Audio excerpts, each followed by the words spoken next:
In the Old Testament, we see this focus upon the bringing together of all the riches of the land into the realm of the garden. In the New Testament, that includes the riches of the sea. There is a pearl of great price. The gates of the city are made of pearl too. And so the riches of the sea are being brought into the church too. At the end of John's Gospel, there is a great catch of fish as Peter and the other disciples see Jesus on the Sea of Tiberias. As they gather in that great catch of fish, there's an allusion back to the story, to the prophecy of Ezekiel, the promise that there will be this great multitude of fish that are brought in from the Dead Sea and from the other seas that are made fruitful where once they were salt. This promise, I believe, is something that is associated with the grace of God going out to the Gentiles. The number of 153 is connected to the name Engedi and En-Eglaim, the first connected with the number 17, and then the second connected with the number 153. 153 being the triangular number of 17. God is promising that there is going to be a great gathering in of the nations, and the fish of the sea are an image of that.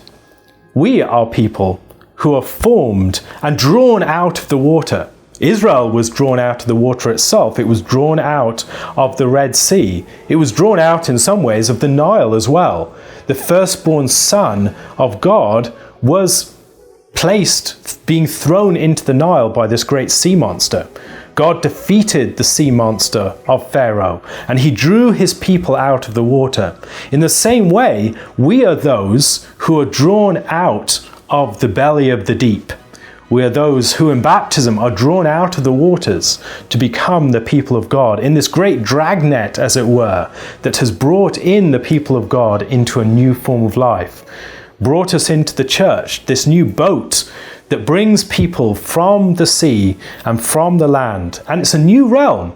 The boat mediates between the land and the sea. It's not surprising that Christ is associated with the sea. He walks on the water. He goes out from the shore and he teaches from the boat. He gathers in the people of the sea and the people of the land together in a dragnet. He brings together the land and the sea in this realm of the boat. And I think this is a picture of what the church should be. A place that mediates between land and sea. A place that is characterized by fish and by land animals brought together in this new mediating realm.